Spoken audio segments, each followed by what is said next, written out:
ये वीडियो देखा आपने, ये मैंने आपको कल भी दिखाया था। ये मध्य प्रदेश के छतरपुर के जागेश्वर धाम का बड़ा पाखंडी है, जो कल एक शख्स को अछूत कह रहा था। लेकिन एक अब दूसरा वीडियो आया है, वो देखिए। एक बार, दो बार, तीन बार, चार बार कह रहा है कि मेरे पैर पर अपना सर पटको। ये तो कुछ भी नहीं है, आगे जब इसकी कहानी सुनाएंगे तो आप दहल जाएंगे। नमस्कार, मैं शंभू कुमार सिंह और आप देख रहे हैं नेशनल दस्तक। इस शख्स का नाम है धीरेन्द्र। अपने आप को ये भगवान का अवतार कहता है, कथावाचक कहता है। इसके जब भाषण सुनेंगे तो उसमें बुलडोजर, तमंचा, गोली मारो कहता है। ये कहता है हिंदुओं एकजुट हो जाओ। लेकिन ये शख्स जब कोई SC ST OBC माइनॉरिटी गैर ब्राह्मण जाता है तो उसको अछूत कहता है। भरोसा नहीं हो रहा है तो सुन लीजिए। बस छूना नहीं है, मैं अछूत आदमी है। सुना आपने, लेकिन ये तो कुछ भी नहीं है। ये शख्स इलाज करने का दावा करता है, किस्मत बदलने का दावा करता है। ये शख्स बच्चों का भी इलाज करता है, बुजुर्गों का भी इलाज करता है। ये लिख के इलाज करता है। मुझे नहीं पता ये शख्स पाखंडी कितना पढ़ा लिखा है, लेकिन इतना जरूर पता है कि संविधान का अपमान कर रहा है। अब देखिए ये पाखंडी कैसे एक गरीब आदमी को कह रहा है कि तुम पर कृपा होगी, मेरा पैर छू लो दूर से ही। और वो भी एक बार नहीं, दो बार नहीं, तीन बार नहीं, चार बार।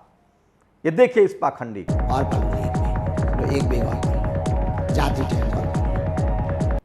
लेकिन सोचिए इस देश में जाति का क्या महत्व है। इसके खिलाफ कोई टीवी अखबार खबर नहीं छाप रहा है, कोई इंडियन एक्सप्रेस खबर नहीं छापेगा, कोई आंदोलन नहीं चलेगा, कोई सवर्ण पत्रकार भी नहीं बोलेगा। लेकिन ये सब क्यों हो रहा है? क्योंकि इस देश के SC ST OBC माइनॉरिटी के लोग के पास न टीवी है न अखबार है। लेकिन अब आप सोचेंगे और आप कहेंगे कि आखिर ऐसे पाखंडियों के पास हमारे लोग जाते क्यों हैं? बिल्कुल ठीक कह रहे हैं आप।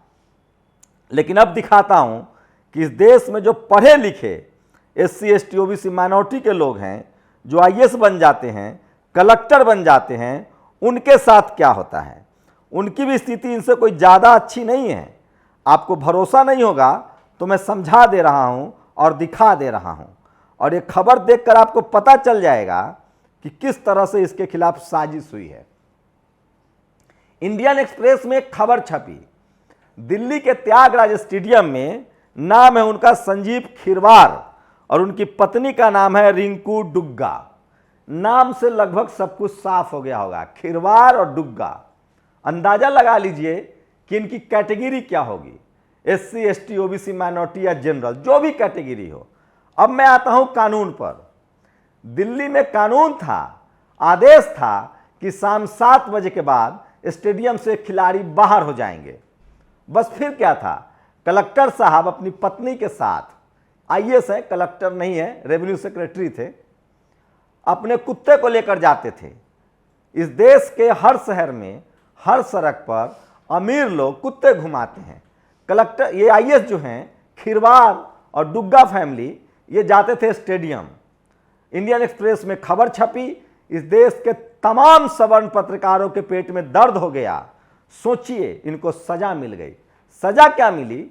लद्दाख इनकी पोस्टिंग हो गई, पत्नी की पोस्टिंग नॉर्थ ईस्ट में हो गई। मुख्यमंत्री क्या कहते हैं कि मैं आदेश दे रहा हूं कि अब स्टेडियम 10 बजे तक खुला रहेगा। जब स्टेडियम 7 बजे तक खुलने का ही आदेश था तो खिरवार और डुग्गा फैमिली ने गलती क्या की? गलती उनके टाइटल में है, क्योंकि वो खिरवार हैं और डुग्गा हैं।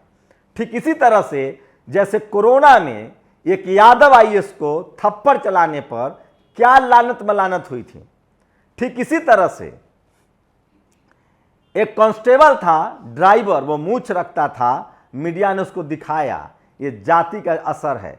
अब आप सोचिए, इस देश में आप IAS हो जाइए, सेक्रेटरी हो जाइए, आपकी औकात तय कर दी जाएगी, क्योंकि उनके पास मीडिया है, टीवी है, अखबार है। अब सोचिए, सरेआम कानून की धज्जी उड़ाने वाला ये बाबा सेफ रहेगा? कुछ नहीं होगा।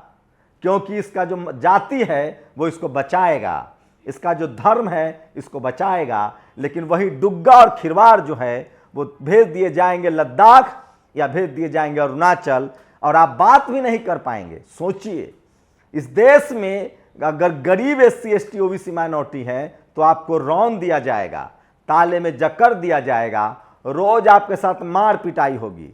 लेकिन अगर आप पढ़े लिखे हैं, SC ST OBC माइनॉरिटी हैं, IAS हैं, कलेक्टर हैं, मंत्री हैं, सोचिए बीजेपी का बंडारू लक्ष्मण एकमात्र अध्यक्ष जिसको सजा हो गई क्योंकि वो शेड्यूल कास्ट थे। इस देश की मीडिया ने आपके ही नज़रों में, चाहे वो अखिलेश यादव हो, चाहे केशव प्रसाद मौर्य हो, चाहे लालू यादव हो या हेमंत सोरेन हो, चाहे स्टालिन हो, चाहे शिबू सोरेन हो, सबको बदनाम कर दिया है। इस पर अजीत अंजुम हो, विनोद कापरी हो, चाहे तमाम सवर्ण पत्रकार ये नहीं पूछ रहे हैं कि स्टेडियम खोलने का आदेश ही 7 बजे तक था, कोई आइए 7 बजे के बाद चला गया तो कौन सा गुनाह कर दिया। आखिर अरविंद केजरीवाल ने क्यों नहीं कहा कि इस IAS ने नियम तोड़ा है, और अगर नियम नहीं तोड़ा है तो फिर क्यों इनको सजा हुई, और अगर कुत्ता घुमाना सजा है तो इस देश के तमाम अवैध पार्किंग, तमाम सड़कों पर कुत्ता घुमाना सजा होगा। मैं फिर कह रहा हूं, इस टाइटल पर जोर दीजिए, खिरवार और डुग्गा, और ये बात किसी को समझ में आई तो वो एकमात्र पत्रकार हैं दिलीप मंडल। काश आपके पास इंडियन एक्सप्रेस जैसा अखबार होता, आपके पास हजारों की संख्या में सवर्ण पत्रकार, सवर्णों की तरफ पत्रकार होते, काश आपके पास शंभू जैसा ही 100 पत्रकार होता तो न कोई खिरवार बनता, न कोई डुग्गा को इस तरह से सजा होती। पहले बताइए, जब इन्होंने कानून का उल्लंघन ही नहीं किया तो सजा किस बात की। यही है जाति। मैं फिर कह रहा हूं, जाति कभी जाति नहीं है। जातिवाद जो है वो महीन हो गया है, वो अब कॉलेज, यूनिवर्सिटी, मीडिया, जुडिशियरी और ब्यूरोक्रेसी में है, बिजनेस में है। अब गांव में जातिवाद नहीं रहा। आपके बच्चे रोहित वेमुला बनाए जाएंगे, आपके IAS खिरवार और डुग्गा बनाए जाएंगे, आपके जस्टिस कर्नन बनाए जाएंगे, जस्टिस कर्नन जेल में डाल दिया जाएगा, आपके छात्रों का नंबर काटा जाएगा।